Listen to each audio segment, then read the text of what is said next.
Hello student, class 6 maths का question paper है तो इसका सोल्यूशन करेंगे अभी हम।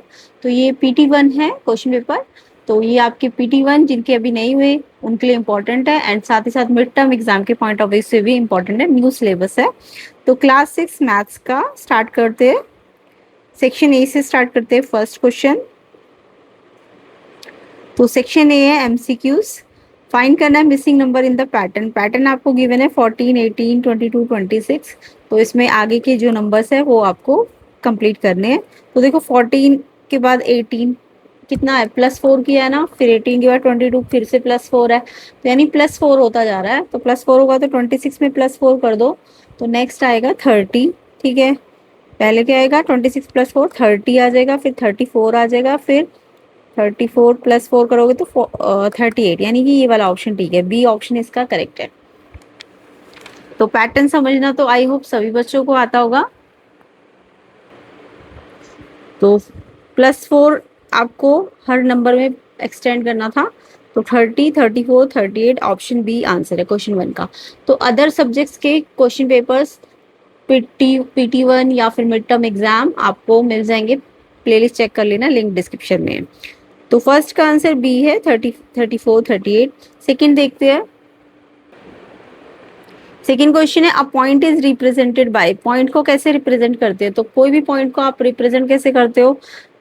स्मॉल डॉट के पॉइंट बनाते हो ना, तो यानी स्मॉल डॉट बनाते हो उसके लिए। तो पॉइंट किससे रिप्रेजेंट होता है? A small dot. B option answer है। नेक्स्ट क्वेश्चन 3 देखो, which tool is use to measure an angle. Angle को मेजर करने के लिए कौन सा टूल यूज करते हो? तो एंगल किससे मेजर करते हैं? रूलर। रूलर तो स्केल होता है ना, स्केल से तो आप लाइन बनाते हो, है ना। तो ये तो एंगल नहीं मेजर करता है। डिवाइडर से आप, डिवाइडर से कोई भी डिस्टेंस को आप क्या कर सकते हो? कंपेयर कर सकते हो।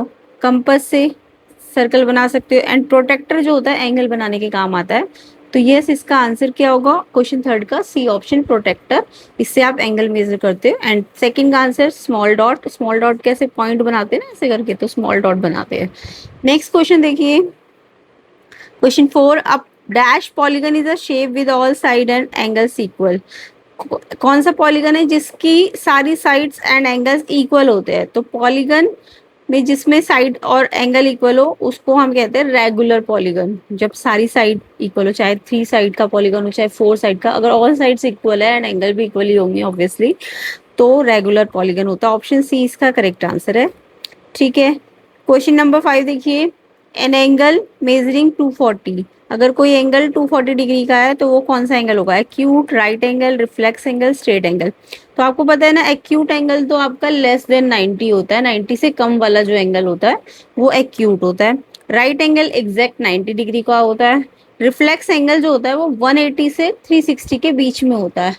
ठीक है, 180 डिग्री से 360 के बीच में। तो यस, 240 आपका रिफ्लेक्स एंगल है, ऑप्शन सी करेक्ट है। स्ट्रेट एंगल आपका 180 डिग्री का होता है। ठीक है, तो इसका आंसर क्या होगा? फोर्थ का आंसर तो पता चल गया, रेगुलर पॉलीगन जिसकी सारी साइड्स इक्वल है। एंड क्वेश्चन फिफ्थ का आंसर है रिफ्लेक्स एंगल, क्योंकि रिफ्लेक्स एंगल बिटवीन 180 360 के बीच में होता है। ठीक है, तो 240 इसके अंदर ही आएगा ना, तो रिफ्लेक्स एंगल है, ऑप्शन सी। नेक्स्ट क्वेश्चन देखेंगे। नेक्स्ट क्वेश्चन नंबर 6 देखिए, 45, 78, 92, 31 ये शेल से बनी हुई है। अब इसमें से आपको पूछा कौन सा नंबर है जो सुपर शेल है। तो सुपर शेल का मतलब क्या होता है? ऐसी शेल जिसके जो नेबरिंग शेल होती है वो ज्यादा, मतलब वो शेल जो नेबरिंग शेल से ज्यादा हो, है ना। तो जैसे कि अगर हम इसमें देखें तो 45 के नेबरिंग शेल तो ज्यादा है, तो ये सुपर शेल। 45 सुपर शेल नहीं है, मतलब वो शेल जो ज्यादा हो अपने नेबरिंग से। तो ये तो नेबरिंग से कम है ना, तो 78 को देखो, 78 के नेबरिंग में 45 आ रहा है, ये इससे तो ज्यादा है। बट 78 92 से कम है ना। ये वाला अगर मैं बात करूं, ये वाला शेल, तो इसमें ये तो शे, वो शेल जो अपने नेबरिंग से ज्यादा हो, तो ये शेल अपने नेबरिंग से ज्यादा नहीं है, क्योंकि इससे तो ज्यादा है बट इससे थोड़ी ना ज्यादा है। अब इसकी बात करो, इसमें देखो 92 वाले शेल में इसके नेबरिंग शेल 78 है, और 92 78 से ज्यादा है। एंड 92 देखो 31 से भी ज्यादा है। तो ये 92 वाला शेल जो है वो अपने नेबरिंग शेल से कैसा है? ज्यादा है, तो ये आपका सुपर शेल है।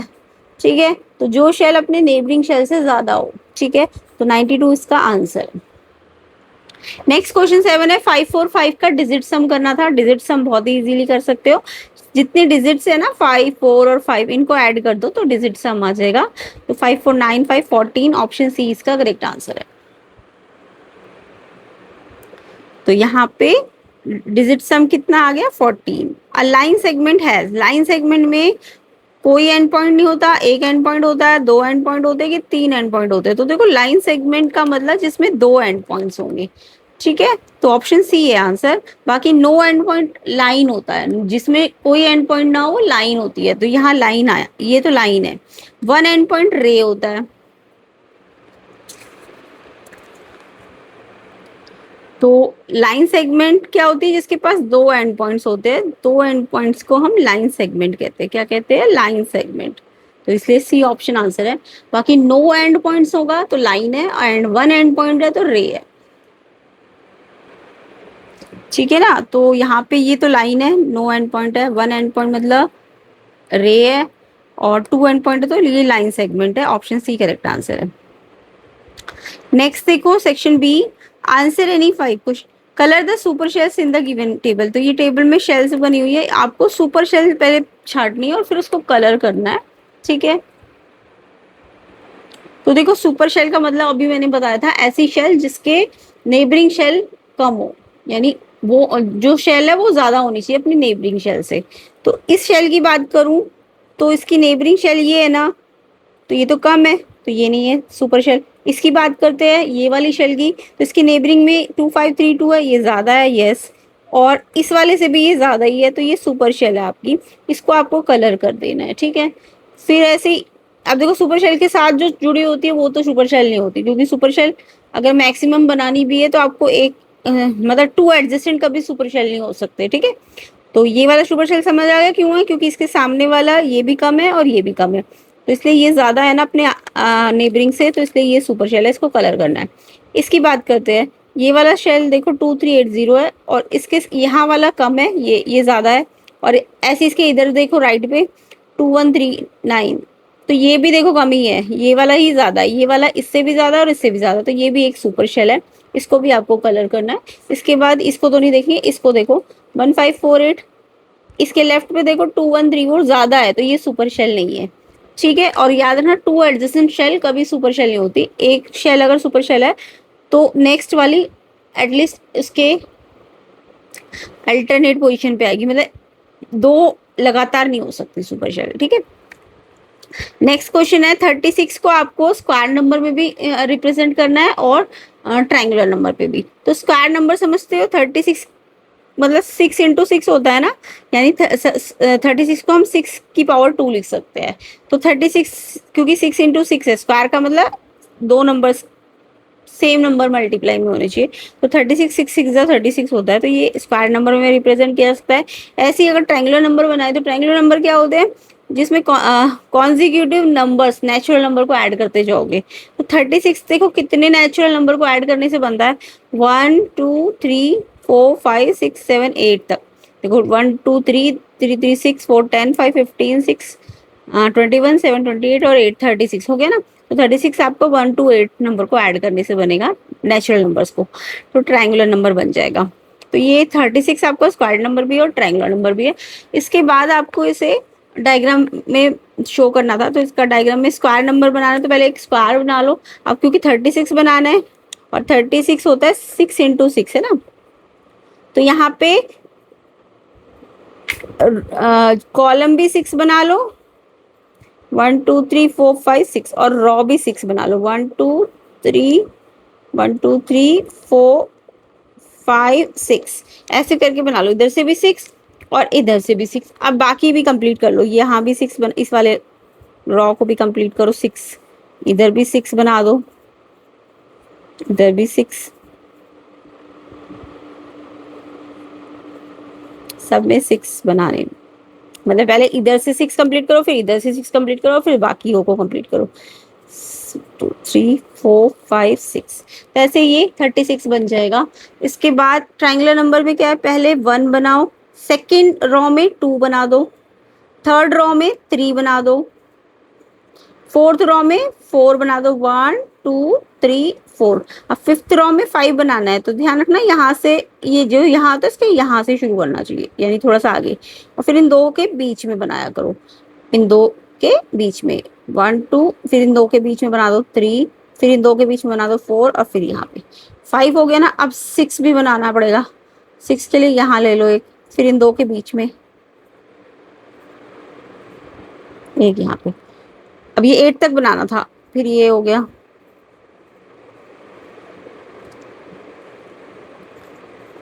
लास्ट वाले में 8 बनेगा, 1 2 3 4 5 6 7 8।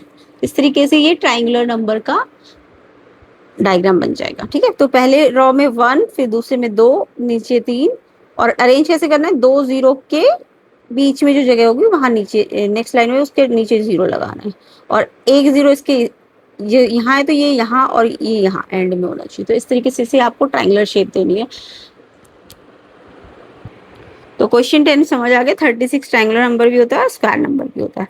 डिफाइन करना है राइट एंगल और स्ट्रेट एंगल को। तो राइट एंगल जो होता है और एक्यूट एंगल, ऑब्ट्यूज एंगल को भी आपको डिफाइन करना है। तो राइट एंगल तो सबको पता है क्या होता है। राइट एंगल ऐसा एंगल जो angle that measures exactly 90 degree, जिसकी वैल्यू 90 डिग्री होती है, एग्जैक्ट 90 होती है, उसे राइट एंगल कहते हैं। ये ना ऐसे एल शेप में बनता है, तो एल शेप में बना दोगे ना तो ये एंगल 90 डिग्री का जो होता है ऐसे करके, तो ये एक राइट एंगल होता है। फिर स्ट्रेट एंगल क्या होता है, angle that measure exactly 180 degree, straight angle जिसकी वैल्यू एग्जैक्टली 180 हो, तो ये वाला एंगल ना स्ट्रेट लाइन में बन जाएगा, तो ये ऐसे करके 180 का बनेगा। उसके बाद नेक्स्ट था एक्यूट एंगल। एक्यूट एंगल आप लिख लो, एंगल बिटवीन एक्यूट है तो 0 to 90 डिग्री, 0 से 90 डिग्री के बीच में होना चाहिए, 0 भी नहीं होना चाहिए 90 भी नहीं होना चाहिए, उसके बीच में होना चाहिए। ऐसे ही एक्यूट, ये एक्यूट है, ठीक है। और ऑब्ट्यूज एंगल क्या होता है, एंगल ऑब्ट्यूज की definition, angle between 90 degree to 180, इसमें 90 से 180 के बीच में होना चाहिए, ठीक है, तो उसको ऑब्ट्यूज एंगल कहेंगे। तो इस तरीके से आपको डेफिनेशंस लिखनी है। नेक्स्ट क्वेश्चन देखिए, a ray start from A and passes through B, draw and name the ray. A से स्टार्ट करनी है रे, देखो मैंने बताया ना रे में एक ही एंड पॉइंट होता है, तो एक साइड से एंड पॉइंट बनाना है और दूसरी साइड से एरो बनाना है। तो देखो जहां से स्टार्ट हो रही है वहां तो एंड पॉइंट बनाना है, यानी ए पे एंड पॉइंट बनाना है, और बी से पास हो रही है तो बी की तरफ एरो डालना है। तो इस तरीके से आपको रे बनानी है। तो देखो ए से स्टार्ट हो रही है ना, तो ए पे तो एंड पॉइंट बना दो, और बी से पास हो रही है तो बी की तरफ जा रही है तो ऐसे एरो दिखाओ, क्योंकि रे जो होता है एक तरफ से बढ़ा सकते हो और एक एंड पॉइंट होता है। रे क्या होती है, जिसका एक एंड पॉइंट हो और दूसरी तरफ से एक्सटेंड कर सकते हो। तो ए से स्टार्ट हुई तो ए पे एंड पॉइंट बनाओ, एंड बी से पास हो रही है तो बी की तरफ एरो डाल दो। और इसे पढ़ेंगे कैसे, इसको बी ए मत पढ़ना, क्योंकि ये ए से स्टार्ट हुई है, तो जहां से स्टार्ट हुई है वो पहले आएगा और बाद में भी आएगा। तो हम पढ़ेंगे इसे रे ए बी, क्या है इसका नाम, रे ए बी, या फिर आप इसे रे का सिंबल दे दो, ऐसे करके पढ़ोगे। ए से स्टार्ट हुई तो ए पहले आएगा, बी से पास हुई तो बी बाद में आएगा। नेक्स्ट क्वेश्चन है section C, arrange the number, numbers को आपको अरेंज करना है। नहीं, 13 क्वेश्चन देखिए, write 1 5 digit number and 2 3 digit number such that their sum is 15623, यानी मुझे 15623 जो है नंबर उसको एज ए लाना है कि वो एक 5 डिजिट नंबर का सम हो और 2 3 डिजिट नंबर का सम हो। तो 15623 को आप ऐसे सम करके दिखाओ, मतलब ये नंबर ऐसे सम करके आए कि एक 5 डिजिट हो और बाकी 2 3 डिजिट के नंबर हो। तो बहुत ही सिंपल है, ये देखो 15623 का मतलब 15,623 है। तो आपको 3 डिजिट के 2 नंबर बनाने हैं, तो आपको 3 डिजिट को तो पहले साइड रखना है। आप पहले ये वाले दो, ये 3 डिजिट वाले नंबर 623 को तो अलग से बनाओगे। आप पहले इन दोनों का, इन 3 नंबर को अगर मैं साइड कर दूं तो 15,000 बचता है ना, तो 15,000 5 डिजिट का नंबर हो गया। उसके बाद 623 है, तो आप इसे दो 3 डिजिट नंबर बनाओ, तो पहले 500 कर लो फिर 123 कर लो। जरूरी नहीं आप यही लो, आप ऐसे भी ले सकते हो। इसको 600 ले, नहीं 600 लेते तो ये 23 तो दो डिजिट का हो जाएगा ना, गलत हो जाएगा। तो मेरे को अगर ये मैं 510 लेती तो ये 10 कम हो जाता है, यहाँ से 113 ऐसे भी लिख सकते थे। तो 3 डिजिट के 2 नंबर बनाने, तो इस 3 डिजिट वाले नंबर को तो आपको 2 डिजिट में, 2 3 डिजिट के फॉर्म में बनाना है, और ये बचा हुआ 15,000 है, ये 5 डिजिट का नंबर। तो इस तरीके से ये नंबर इन 3 नंबर्स के सम के रूप में रिप्रेजेंट हो जाएगा। तो ऐसे ही डिटेल सॉल्यूशंस आपको और भी वीडियोस में मिलेंगे प्लेलिस्ट सेक्शन में। पीटी 1 और मिड टर्म एग्जाम की प्रिपरेशन की प्लेलिस्ट बनी हुई है, चाहे वो साइंस हो या एसएसटी हो या मैथ्स हो, तो आप चेक कर लेना प्लेलिस्ट सेक्शन को। तो चलिए सेक्शन सी स्टार्ट करते हैं। क्वेश्चन 14 है, arrange the numbers 1050 2180 3050 5300 9590 on a number line in ascending order. तो यहाँ पे देखो नंबर्स को हमें असेंडिंग ऑर्डर में लगाना है। तो नंबर देखो 1050 है, फिर 2180 है, तो आप इसमें ऐसा करो,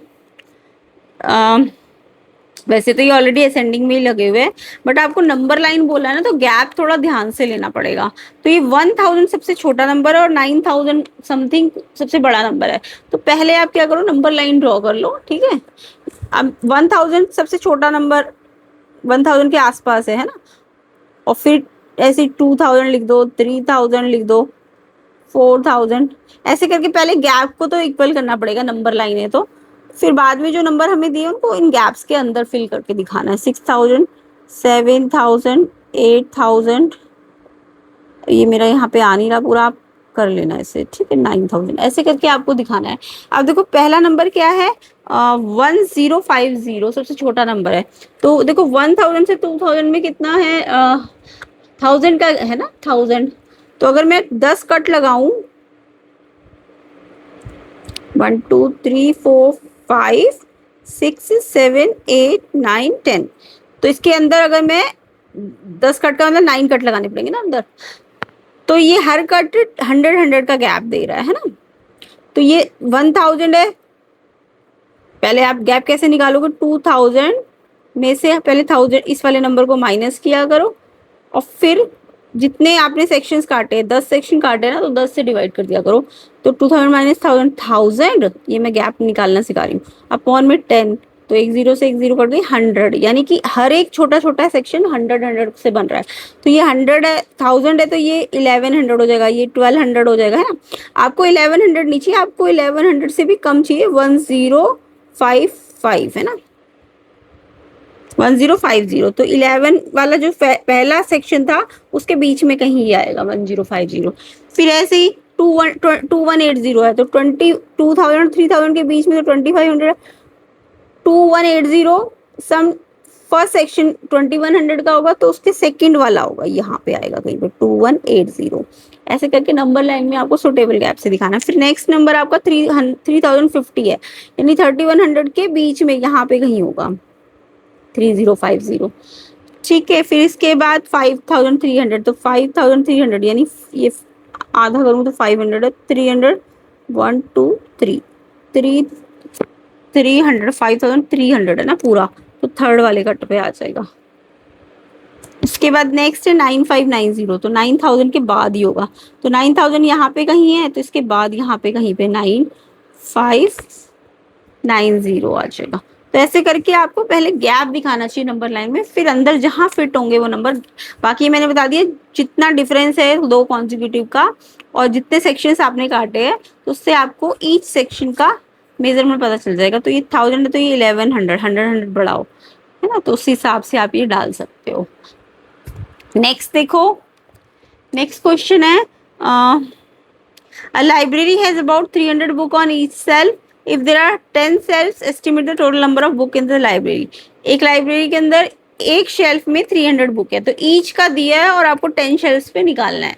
तो जब ईच का दिया हो और ज्यादा का निकालना हो तो आपको मल्टीप्लाई करना चाहिए। तो सिंपल ही है, number of books each shelf में आपको पता है 300, और ईच की जगह मेरे को चाहिए 10 शेल्फ्स में, तो ईच से 10 शेल्फ्स पे निकालना है ना। तो each number of book 10 shelves पे निकालना है, तो 10 शेल्फ्स पे निकालना है, तो जितना एक का है उसको 10 से मल्टीप्लाई करेंगे, तो 3000 बुक्स आ जाएगा आंसर। तो ये तो सबको याद होगा, इजी क्वेश्चन था। नेक्स्ट पार्ट में हम इसका section D case study based questions भी कंप्लीट करेंगे। तो थोड़ा लंबा क्वेश्चन होगा ये, इसलिए डिटेल में समझाऊंगी, तो प्लेलिस्ट को देख लेना। नेक्स्ट पार्ट जो बनेगा वो प्लेलिस्ट के अंदर डल जाएगा, लिंक डिस्क्रिप्शन में होगा। एंड और भी क्वेश्चन पेपर्स है प्लेलिस्ट के अंदर, तो आप उनकी भी प्रैक्टिस कर सकते हो अच्छी तरीके से। तो मैं लिंक डिस्क्रिप्शन में डाल दूंगी। एंड ऐसे ही इजी मेथड से आपको समझाया जाएगा, कंसेप्ट समझाया जाएगा। तो एंड क्वेश्चन पेपर के साथ साथ आपको चैप्टर्स के सोल्यूशन भी मिल जाएंगे, उसके प्लेलिस्ट भी आपको मिल जाएंगे, तो आप चेक कर लेना प्लेलिस्ट सेक्शन को। एंड वीडियो को शेयर कर देना, लाइक कर देना, चैनल में नहीं हो तो चैनल को सब्सक्राइब भी कर देना। और लिंक डिस्क्रिप्शन में मिल जाएगा जो सेकंड पार्ट होगा।